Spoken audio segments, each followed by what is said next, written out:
Locked in, Machiavelli predicted why Prince Harry can never go home again. Here's part A. In July 2026, Prince Harry is going to do something he hasn't done in 4 years. He's bringing his wife and his 2 children back to British soil. Archie, who was a baby last time London saw him, will be 7 years old. Lilibet, who has barely set foot in the country she's a princess of, will be 5. They'll land in a kingdom their father walked away from. To mark 1 year, until a sporting event he built from nothing, and somewhere in the background, a question nobody can quite answer out loud. Is this a homecoming? Or is this just a visit? King Charles has reportedly cleared the trip personally, offered them a place to stay inside a royal residence. There's been a quiet meeting between father and son at Clarence House already, described by people close to Harry as private and positive, though competing reports call it cold, formal, the kind of meeting you have with someone you used to know rather than someone you still do. Prince William, according to multiple sources, has kept his distance and shows no sign of closing that distance anytime soon. The 2 brothers who once stood shoulder to shoulder on a Buckingham Palace balcony are, 4 years later, not in the same room. Not by accident. And here's the detail that should stop you for a second, because it tells you everything about where Harry actually stands right now. 6 years after he made the biggest decision of his life. According to recent polling, only 25% of the British public have a favourable view of him. 55% view him unfavourably. His wife polls even worse. These are not the numbers of a beloved royal taking a well-earned break. These are the numbers of a man whose own country has, in large part, made up its mind about him, and not in his favour. So here's the actual question worth asking. Not whether you like Harry. Not whether you think he was right to leave, or wrong to leave, or right to come back, or wrong to come back. The question is mechanical, the same way it was mechanical with his uncle Andrew. What actually happens, structurally, to a prince who voluntarily walks away from the thing that made him powerful? Not stripped of it by someone else, not forced out by scandal, walking away from it himself, by choice, believing he was trading one kind of power for another. Machiavelli wrote about this exact figure 500 years ago. And what he wrote is uncomfortable, because it doesn't flatter either side of the argument that's been raging about Harry since the day he left. Machiavelli wasn't interested in whether leaving was emotionally justified. He was interested in something colder. What happens to your actual power, your actual leverage, your actual position in the world, once you give up the thing that gave you access in the first place? And the answer he gives, written in a book finished in 1513, explains almost exactly why Harry can fly back into London this July with his children, stay in a palace his father is funding security for, and still not actually be home. Not in the way he was before, maybe not ever again. If you want to understand exactly why that is, and why it was basically inevitable from the moment certain decisions were made, stay with me. Because this is one of the most interesting case studies in the entire Machiavelli framework, more interesting in some ways than Andrew, because Harry didn't fall, he jumped, and Machiavelli had a lot to say about princes who jump. If this kind of breakdown is useful to you, subscribe now, because every video on this channel takes a real situation and shows you the actual mechanics underneath it. The kind nobody explains to you anywhere else. Let's start with the decision itself. January 2020. Harry and Meghan announce, without fully coordinating it with the rest of the family first, that they intend to step back as senior royals, become financially independent, and split their time between the United Kingdom and North America. The announcement reportedly blindsided the Queen, blindsided Charles, blindsided William. Crisis talks followed within days. The final arrangement, hammered out at Sandringham, stripped them of their working royal status, their public funding, their military titles, in exchange for the independence they said they wanted. Machiavelli wrote something in the very first chapter of The Prince that almost nobody pays attention to, because it sounds like a throwaway line, but it sets up everything that follows in the entire book. He wrote that there are 2 kinds of states a prince can hold, ones he is born into, inherited, and ones he acquires himself, through his own effort. And then he makes a claim that should have been ringing in Harry's ears in January 2020, if anyone close to him had thought to bring it up. He wrote that inherited states are by far the easiest to hold on to, because the people are used to the family that rules them, and that familiarity does most of the work of keeping the prince secure without him having to do anything at all. He wrote that the prince who already has that advantage and gives it up to go build something new is taking on a much harder task than he probably realizes. Because building new power from nothing is an entirely different skill than simply not losing power you were handed at birth. Harry had, by accident of birth, the second kind of advantage Machiavelli says is nearly impossible to manufacture: inherited legitimacy. A public that had, in large part, loved him since he was a child standing behind his mother's coffin. He didn't have to earn that.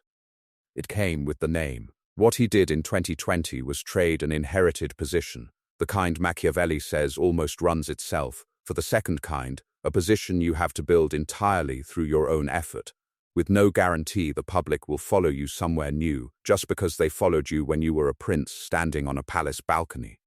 This is not by itself evidence that the decision was wrong. Machiavelli is very clear later in the book that there are situations where holding on to what you've inherited is actually the worse option, where the constraints of an inherited position make it impossible to do what you actually want to do with your life. But he's equally clear that the prince making that trade needs to understand exactly what he's giving up, in concrete terms, not in the emotional terms of the moment he's making the decision in. Here's what Harry gave up, in concrete terms: automatic taxpayer-funded police protection in the UK, the kind that comes with intelligence access and armed officers. The kind he has spent years and significant money fighting in court to get back, and has so far lost that fight. His military titles, honorary positions tied to a service record he was genuinely proud of, gone the moment he stepped back fully in 2021. Official patronages, dozens of organizations he'd represented for years, reassigned to other working royals almost immediately. And something harder to quantify, but just as real: the institutional machinery that exists specifically to manage a working royal's public image, protect them from certain kinds of stories, and give them a kind of credibility that no independent figure, no matter how famous, can fully replicate on their own. In exchange, he got the freedom to choose his own projects, to speak openly about things the institution would never have let him say as a working royal, to build an independent income through deals with streaming platforms and publishers, and, by his own account in his memoir and various interviews since, a level of personal autonomy he says he'd never had in his entire life up to that point. Machiavelli would not have told Harry which side of that trade was more valuable. That's not really what The Prince is about. What Machiavelli would have flagged immediately is something Harry seems to have underestimated badly, and it's the detail that explains everything that's happened since. He wrote that the prince who leaves an inherited position to build something new should expect that the people who were loyal to him only because of his inherited position will not automatically transfer that loyalty to whatever he builds next. Some will. Most won't. And the prince who assumes his old support will simply migrate with him into his new venture is making a serious miscalculation. Because loyalty to an inherited position and loyalty to a person are not actually the same thing, even when they look identical from the inside. This is almost exactly what happened to Harry. The public love that existed for him as a prince, the soldier, the grieving son, the younger brother everyone rooted for, did not fully transfer to Harry, the independent media figure. Married to an American actress, giving interviews about his family's failures, and writing a memoir that detailed private conversations and personal grievances in granular detail. Some of his original support held. A meaningful amount of it did not, and the numbers we have right now, 25% favorable, 55% unfavorable, are the result. Now here's where it gets genuinely interesting, because Machiavelli has a second principle that applies directly to the next phase of Harry's story, and it's one of the more famous lines in the entire book, badly misunderstood by almost everyone who quotes it. He wrote that the prince who is the cause of his own ruin should not blame fortune for it. This is usually read as Machiavelli being harsh about rulers who fail. It's actually something more specific and more useful than that. He's making a claim about how power actually gets lost. And it's almost never the single dramatic event everyone remembers afterward. It's the accumulation of smaller decisions, made under the assumption that one more piece of leverage, one more public statement, one more revelation, will tip an already uncertain situation back in your favor, when it's actually just spending down the credibility you have left, piece by piece, until none of it remains. After 2020, Harry made a series of choices that, individually, each had a logic to them. The Oprah interview in 2021, the Netflix documentary in 2022, The memoir Spare in 2023, which became one of the fastest-selling non-fiction books in history, breaking records within 24 hours of release. Each one was, by some measures, a success. Each one generated enormous attention, enormous income, and for a period of time, enormous public sympathy for specific claims Harry was making about his treatment within the family. And each one, according to people close to the royal family quoted across multiple outlets, also did something else. It widened the gap between Harry and the institution he'd left, made reconciliation harder, not easier, and crucially, it spent some of the original goodwill that existed for him as a person, converting it into goodwill for him as a storyteller revealing royal secrets, which is a very different and much less durable kind of public affection. Machiavelli's principle here is precise. He wrote that the prince should be extremely cautious about actions that win him a short-term advantage, but cost him something structural in the long term, because the short-term gain is always visible immediately, while the structural cost often doesn't show up until much later, by which point it's very hard to reverse. The Netflix deal, reportedly worth $100 million across various RQL projects. The memoir Advance, reportedly around $20 million.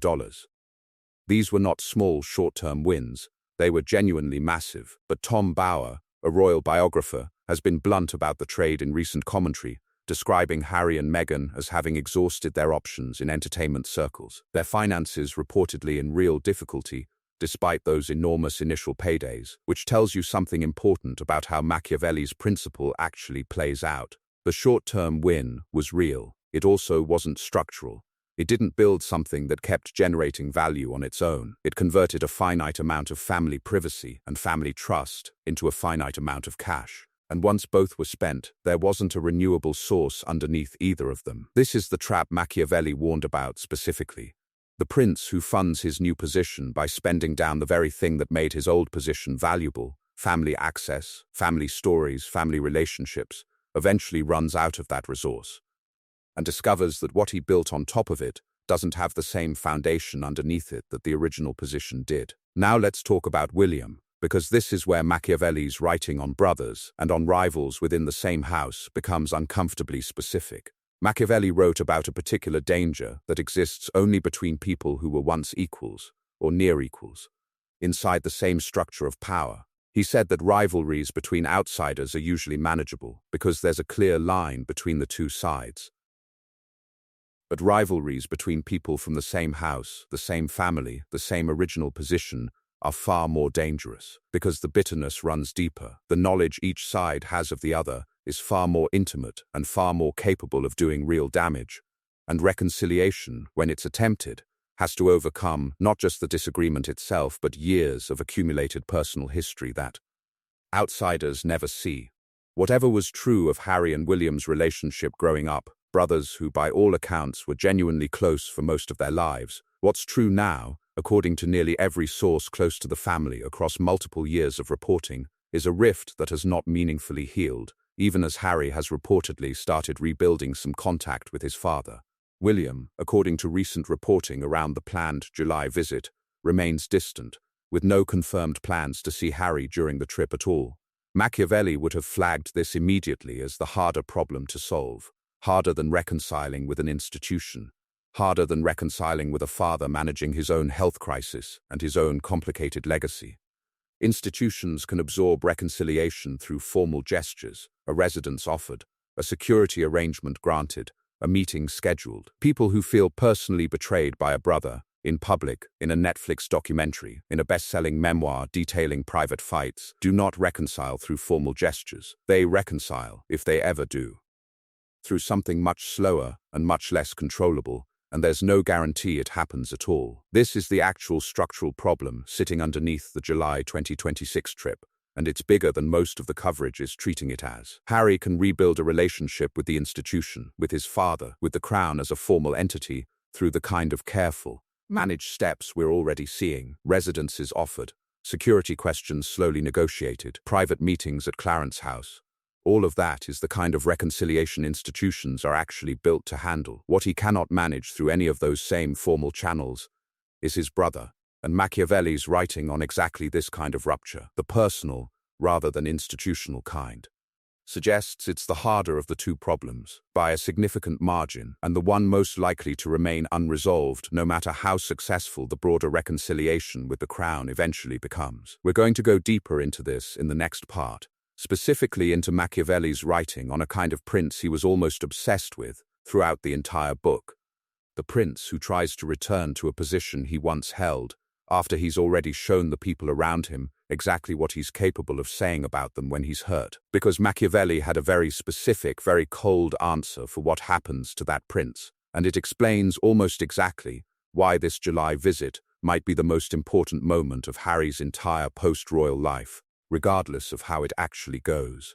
Machiavelli wrote about something he called the return of the exiled prince, and it's one of the more chilling sections of the entire book, because he doesn't romanticize it the way most stories about exile and return do. He treats it as a cold calculation, almost entirely about trust, and he's blunt about how rarely it actually works.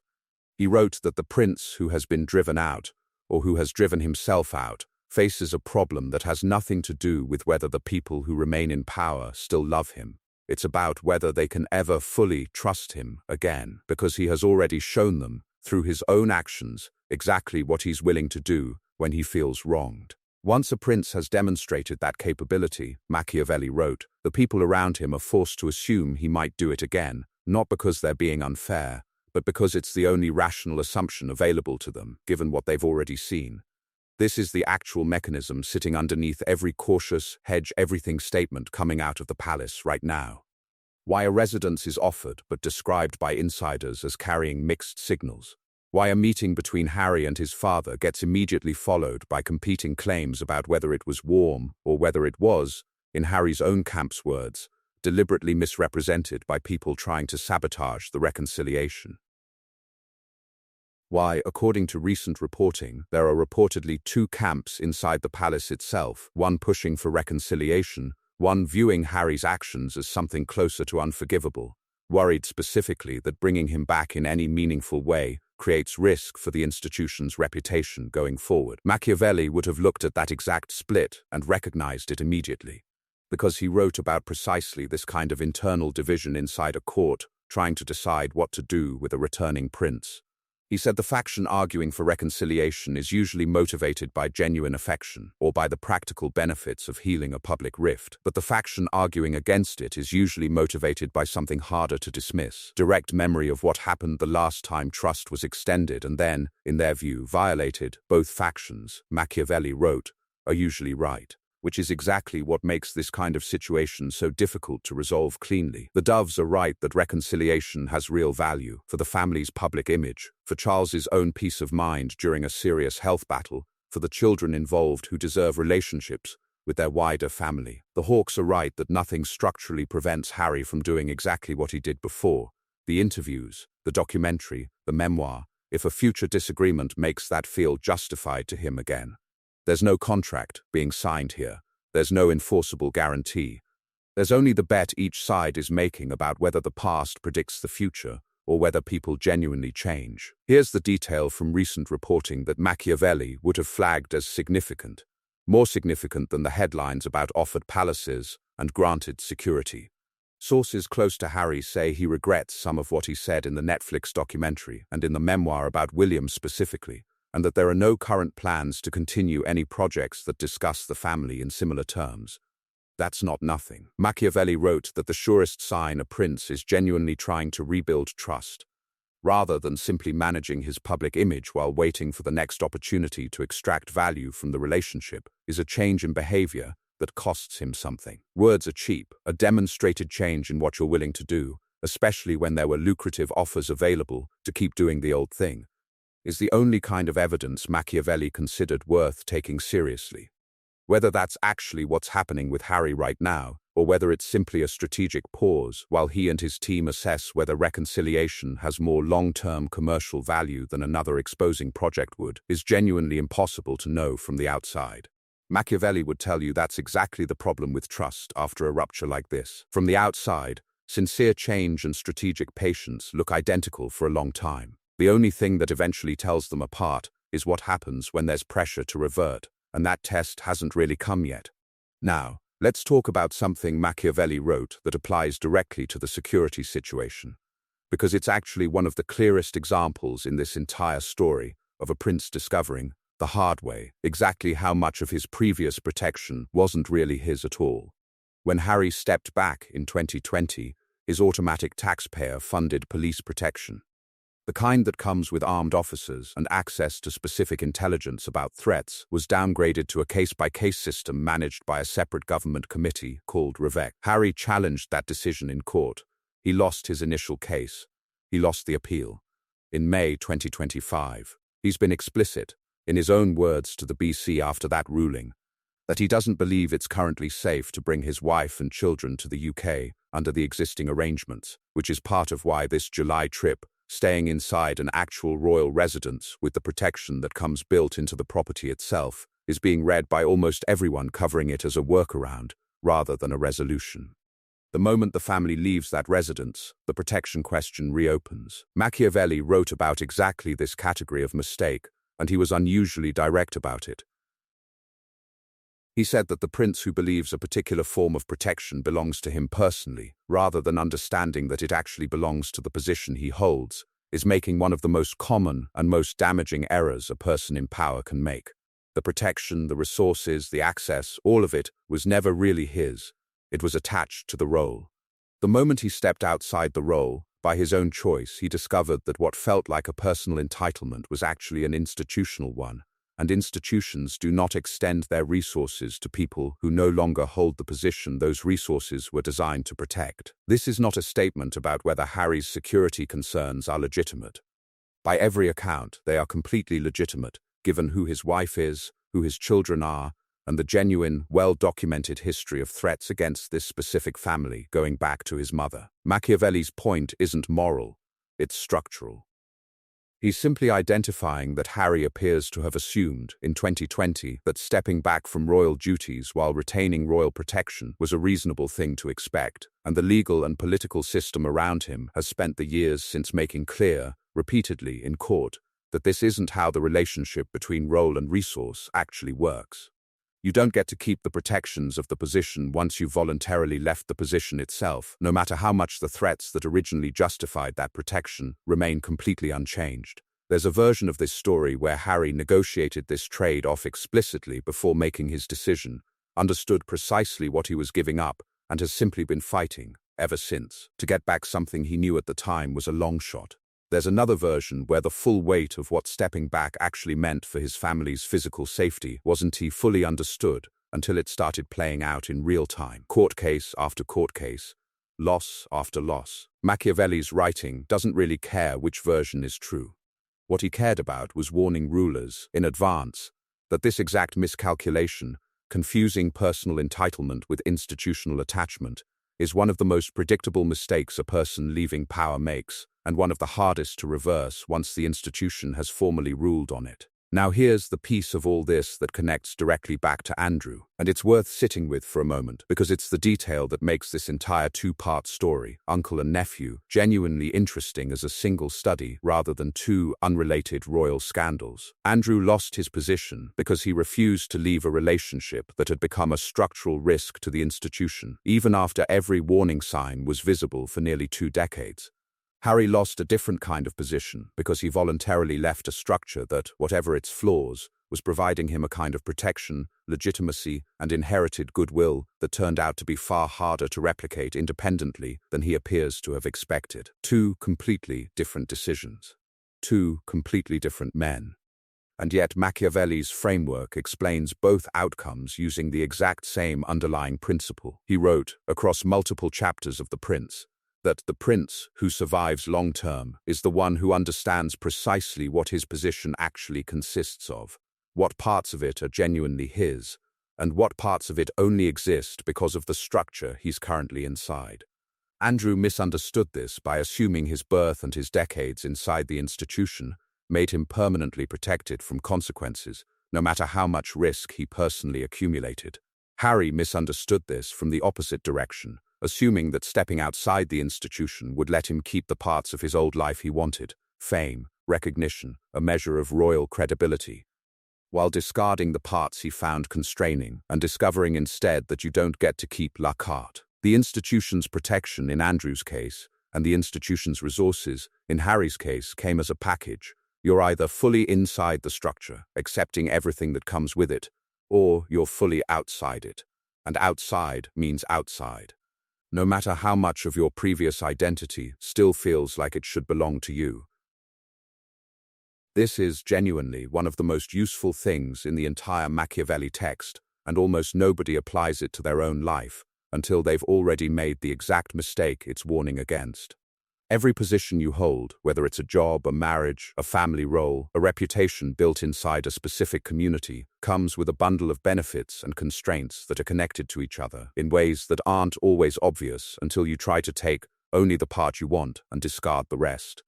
The employee who wants the salary and the title but resents the obligations that come with the role learns, eventually, that you don't get to keep one without the other. The family member who wants the financial security and protection that comes from staying close to a powerful relative, while also publicly criticizing that relative whenever it suits them, learns the same lesson Harry is learning in slow motion, in front of the entire world, 4 years on from the decision that started it. We're going to bring this all the way home in the final part, because there's one more piece of Machiavelli's writing that explains something nobody in the royal commentary world seems to be talking about. The actual reason this July visit might matter so much more than a single family trip, and what it tells us about whether Harry can ever genuinely come home again, or whether some doors, once you walk through them in one direction, simply don't open the same way twice. There's one more piece of Machiavelli's writing that the royal commentary world keeps missing. And it's the piece that actually explains why this single July trip carries so much more weight than 5 days of photographs and charity events should reasonably carry. Machiavelli wrote that there is a specific kind of moment that determines, almost entirely on its own, whether a returning prince ever fully recovers his position, or whether he spends the rest of his life in a kind of permanent in-between state, welcome enough to visit, never trusted enough to fully belong again. He called it the test of the first return. Not the negotiations beforehand, not the formal gestures, the residences offered, the security arrangements quietly worked out. The actual moment the prince sets foot back in the territory he left, and what he does, and what gets said, and how it plays out in public once he's standing there. He wrote that this moment matters disproportionately because it's the first piece of new evidence everyone gets to judge him by, after years of only having the old evidence, the interviews, the documentary, the memoir to go on. Every single person watching, the family, the public, the press, is going to read this trip not as a standalone event, but as a signal about which direction things are actually heading. And Machiavelli was specific about why that's dangerous for the returning prince in a way it isn't dangerous for anyone else involved. Everyone else gets to wait and see.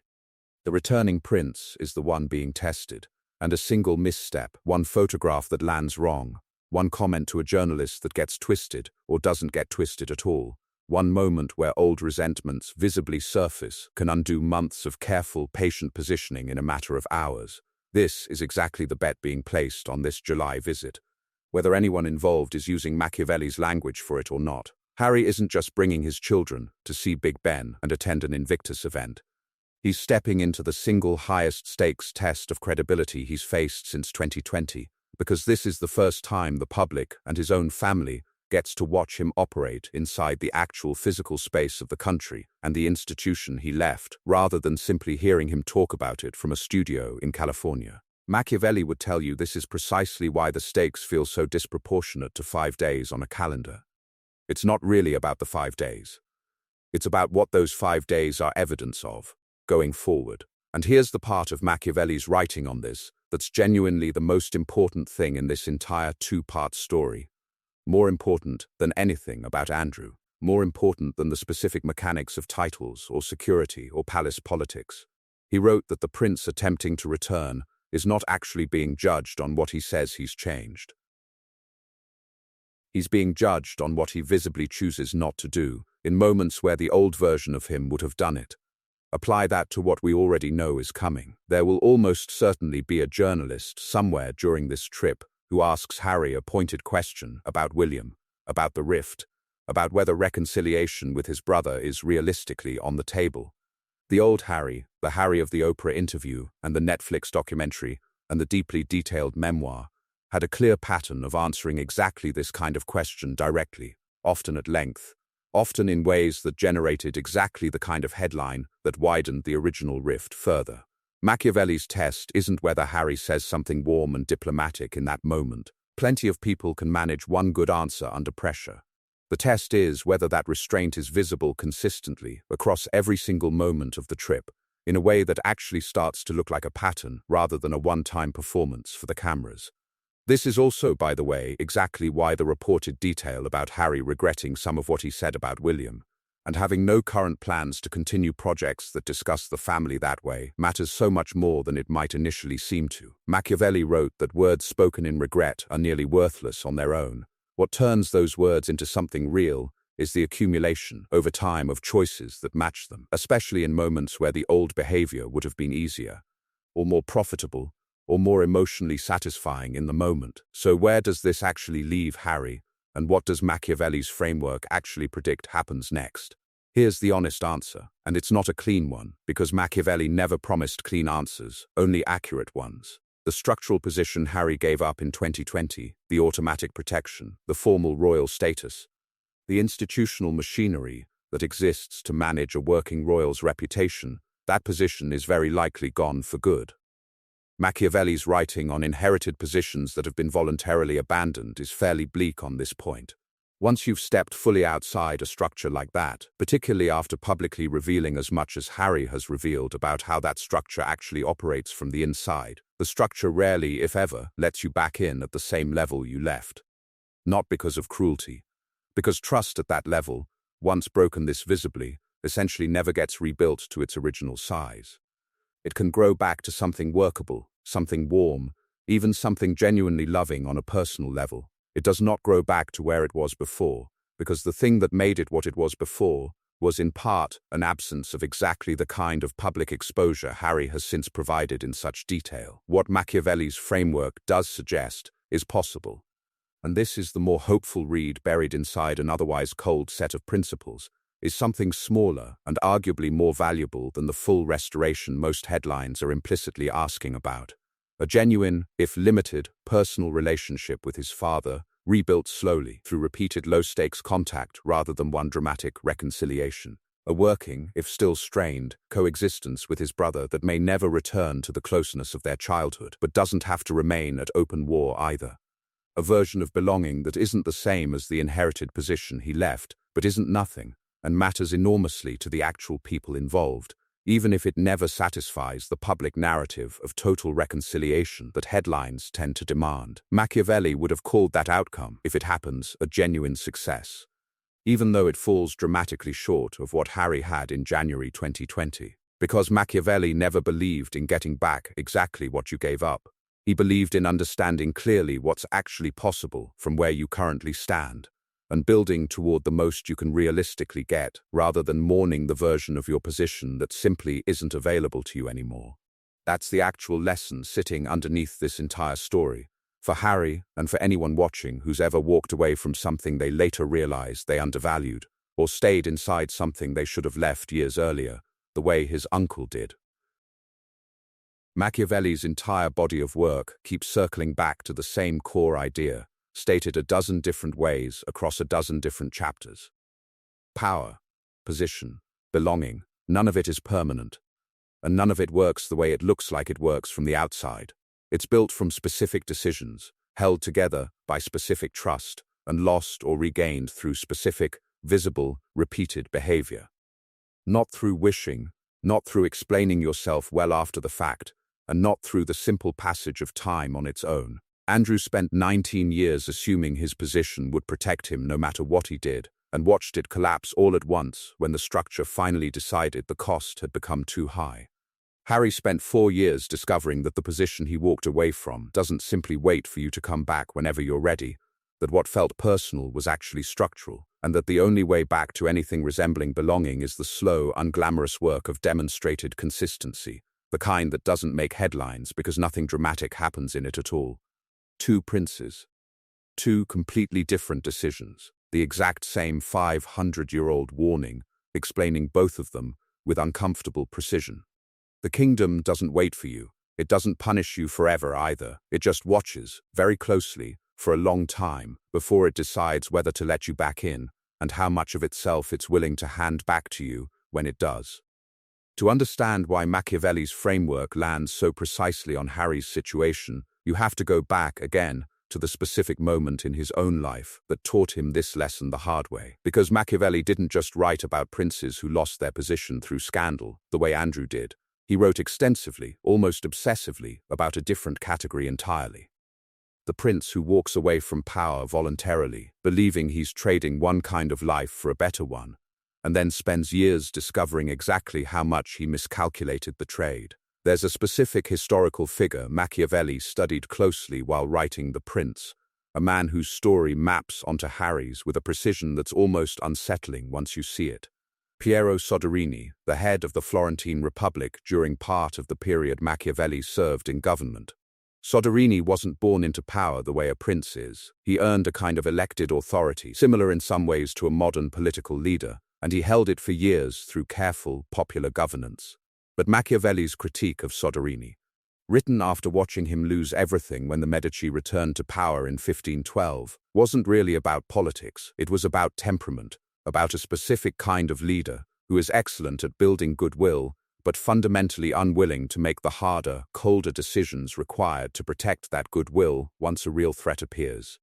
Machiavelli wrote that Soderini was a good man, genuinely well-intentioned, well-liked by the people he governed, and he wrote that this goodness was exactly what destroyed him, because when the moment came to act decisively against the threat building against him, Soderini hesitated, hoping the situation would resolve itself through patience and decency, rather than through the kind of ruthless, immediate action the moment actually required.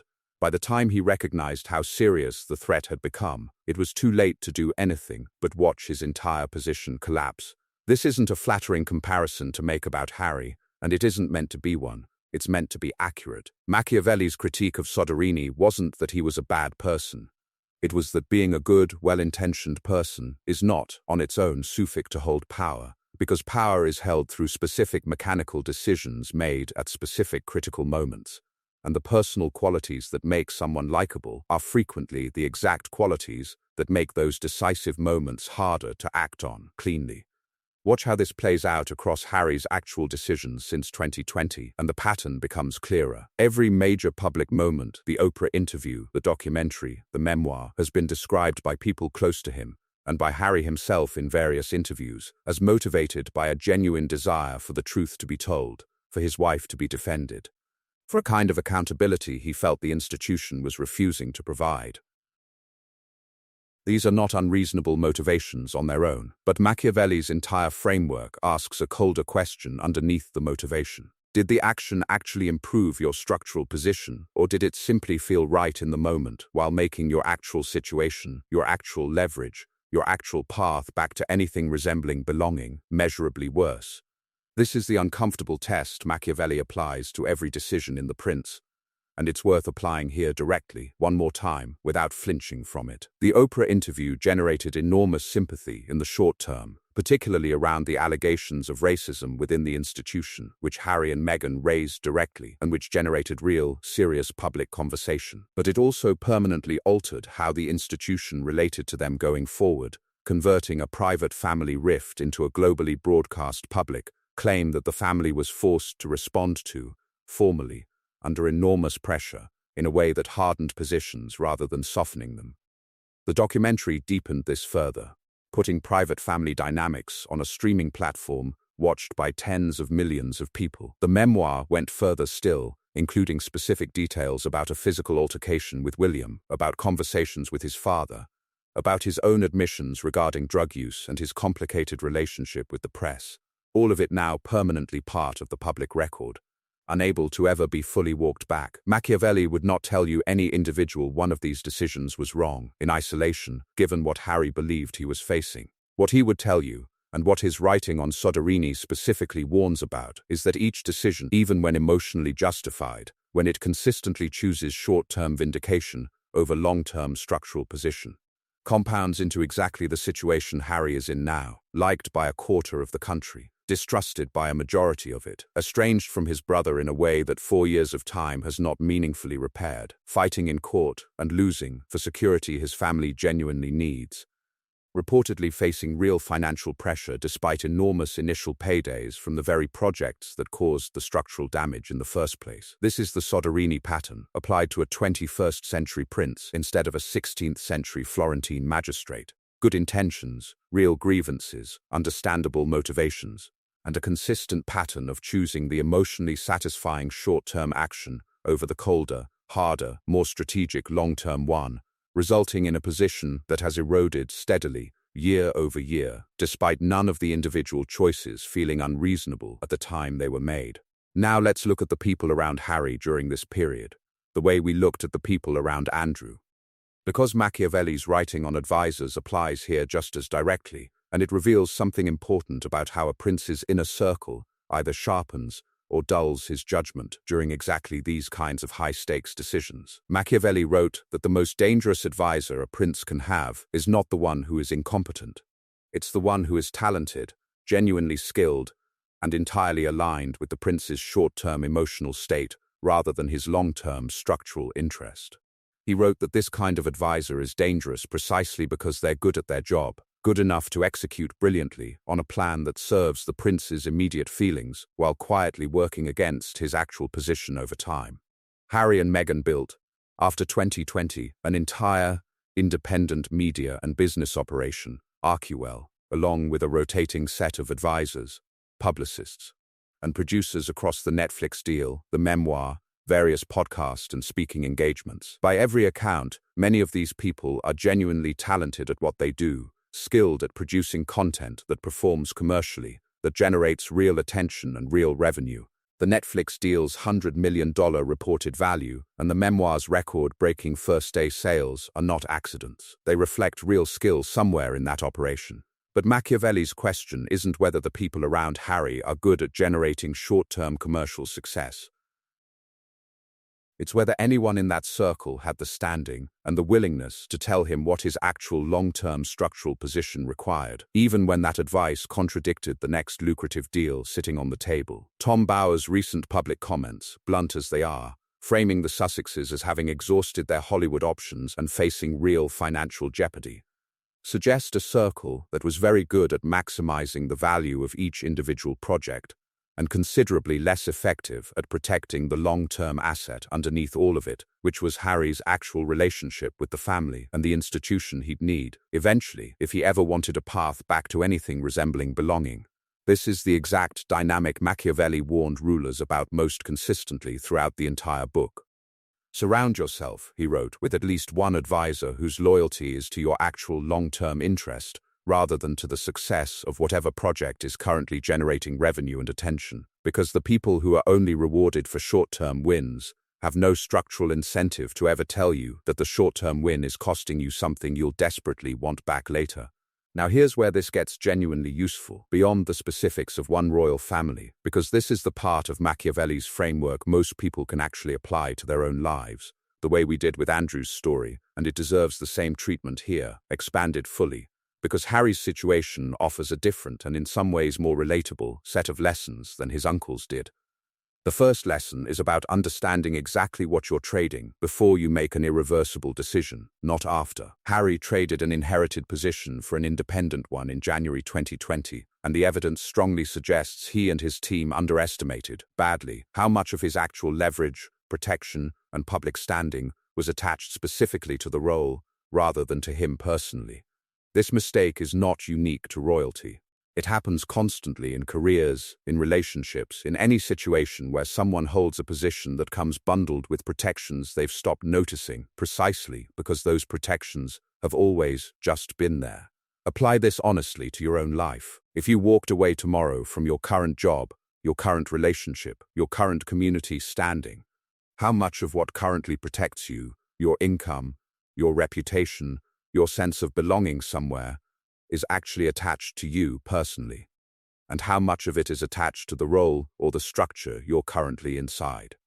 Most people have never actually run this calculation, because the question only becomes urgent after they've already made the leap and discovered the answer the hard way, the same way Harry discovered it in court, repeatedly, losing each time, fighting for a form of protection that turned out to belong to the position, not to the person. The second lesson is about the difference between an action that feels emotionally necessary and an action that's actually strategically sound, and the discipline required to tell the two apart before acting, not after. Every major public revelation Harry made after 2020 had real emotional logic behind it, grievances that were, by most independent accounts, substantially legitimate. Machiavelli's framework doesn't ask you to suppress legitimate grievances. It asks you to separate the question of whether something is justified from the question of whether saying it, in this way, at this time, in this much detail, actually improves your position or simply provides temporary emotional relief while quietly making your long-term structural situation worse. This is one of the hardest disciplines a person can develop, because it requires holding two things in your mind simultaneously that feel like they should be the same thing and aren't. You can be completely right about a grievance and still make a strategically damaging decision about how and when to air it. Machiavelli's entire body of work is built around forcing rulers to confront this gap, because the rulers who refuse to see it, who insist that being right should automatically translate into a good outcome, are exactly the rulers who end up losing the most, precisely because they never develop the discipline to ask the second, colder question before acting on the first, hotter one.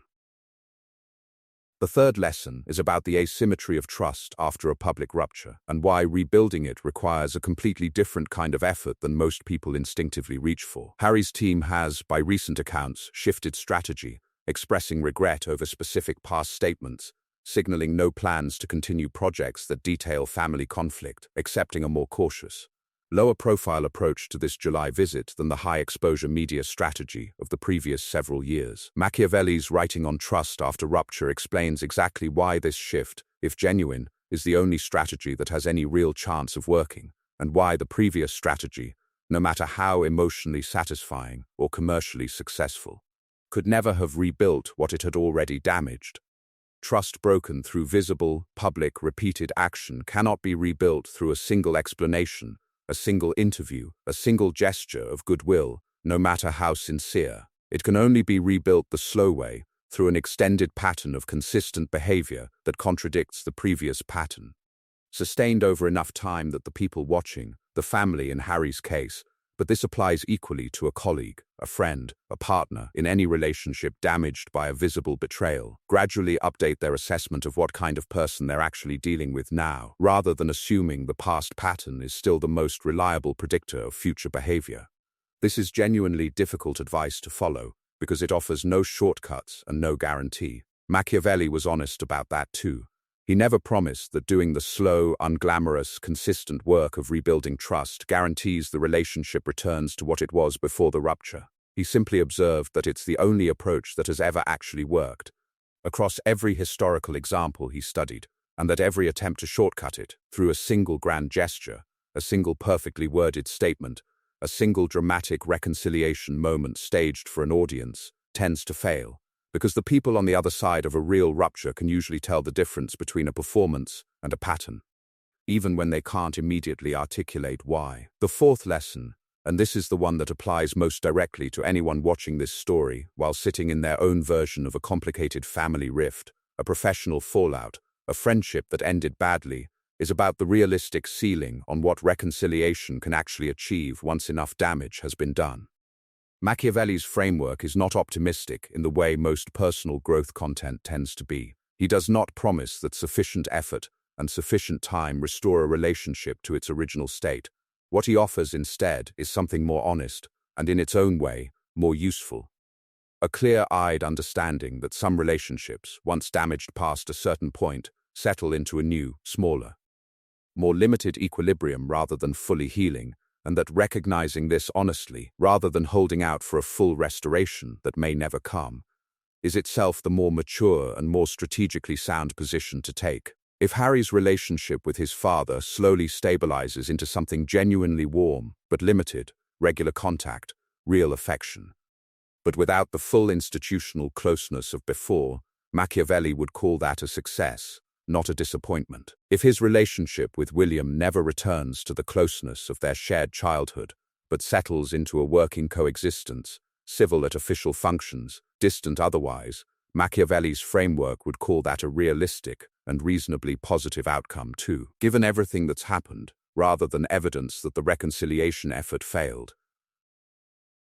Harry is a different story entirely, a story about voluntarily trading a position that worked, imperfectly but functionally, for an independent path built on the assumption that the goodwill, protection, and standing attached to his old position would substantially transfer to whatever came next. It mostly didn't. What he's spent the years since discovering, through court losses, through public opinion polling, through a brother who has not closed the distance, and a father managing reconciliation carefully rather than completely, is that walking away from a structure is a one-way action in ways that are not obvious until you're already on the other side of the decision, and that finding a way back, if it's even fully possible, requires an entirely different kind of effort than the one that got you out the door in the first place. Machiavelli's final, and in some ways most generous, observation in The Prince is one worth ending on, because it applies to both of these men and to anyone listening who recognizes a piece of their own situation somewhere inside this story.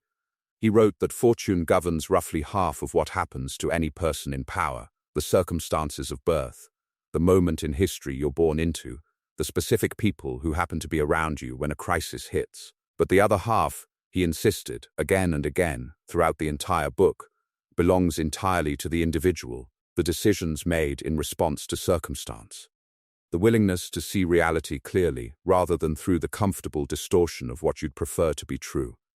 And the discipline to act on that clear-eyed assessment even when it's harder, slower, and less emotionally satisfying than the alternative sitting right in front of you. Andrew had 19 years of moments where the other half, the half that belonged entirely to him, was available to use differently, and used none of them. Harry is, right now, in the middle of his own version of that same test, the one Machiavelli called the test of the first return, and what he does with it, not what he says about it, not how he explains it afterward, but what he visibly, consistently chooses to do and not do, across this trip, and the ones that may or may not follow it, will determine which half of Machiavelli's equation ends up defining the rest of his story. The kingdom isn't watching to see what Harry says he's learned. It never was. It's watching, patiently, the way it always does, to see what he actually does differently this time. And 500 years after a man in exile wrote down exactly how that test works, it's still, somehow, the only test that's ever mattered. Here's the closing expansion, picking up directly where Part C left off, going deeper into the history, the people around Harry, and the practical lessons, the same way we did for Andrew.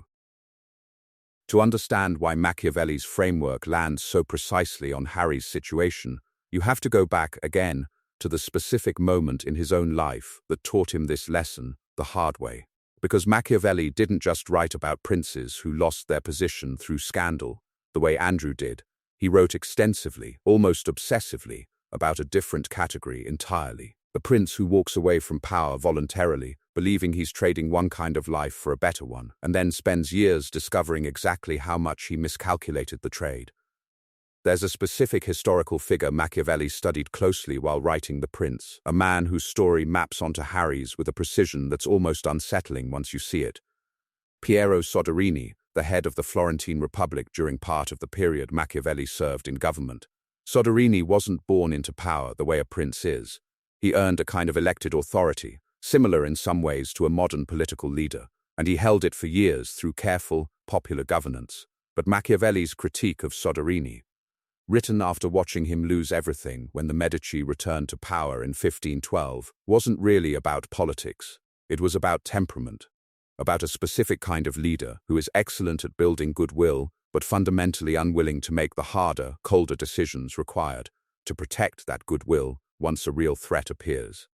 Machiavelli wrote that Soderini was a good man, genuinely well-intentioned, well-liked by the people he governed, and he wrote that this goodness was exactly what destroyed him, because when the moment came to act decisively against the threat building against him, Soderini hesitated, hoping the situation would resolve itself through patience and decency rather than through the kind of ruthless, immediate action the moment actually required.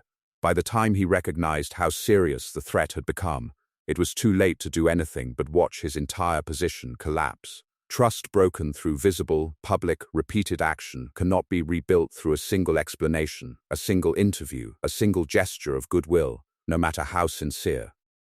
It can only be rebuilt the slow way, through an extended pattern of consistent behavior that contradicts the previous pattern, sustained over enough time that the people watching, the family in Harry's case, but this applies equally to a colleague, a friend, a partner in any relationship damaged by a visible betrayal, gradually update their assessment of what kind of person they're actually dealing with now, rather than assuming the past pattern is still the most reliable predictor of future behavior. This is genuinely difficult advice to follow, because it offers no shortcuts and no guarantee. Machiavelli was honest about that too. He never promised that doing the slow, unglamorous, consistent work of rebuilding trust guarantees the relationship returns to what it was before the rupture. He simply observed that it's the only approach that has ever actually worked across every historical example he studied, and that every attempt to shortcut it through a single grand gesture, a single perfectly worded statement, a single dramatic reconciliation moment staged for an audience, tends to fail, because the people on the other side of a real rupture can usually tell the difference between a performance and a pattern, even when they can't immediately articulate why. Machiavelli's final, and in some ways most generous, observation in The Prince is one worth ending on, because it applies to both of these men. And to anyone listening who recognizes a piece of their own situation somewhere inside this story. He wrote that fortune governs roughly half of what happens to any person in power. The circumstances of birth, the moment in history you're born into, the specific people who happen to be around you when a crisis hits. But the other half, he insisted, again and again, throughout the entire book, belongs entirely to the individual, the decisions made in response to circumstance, the willingness to see reality clearly rather than through the comfortable distortion of what you'd prefer to be true, and the discipline to act on that clear-eyed assessment even when it's harder, slower, and less emotionally satisfying than the alternative sitting right in front of you. The kingdom isn't watching to see what Harry says he's learned. It never was. It's watching, patiently, the way it always does, to see what he actually does differently this time. And 500 years after a man in exile wrote down exactly how that test works, it's still, somehow, the only test that's ever mattered.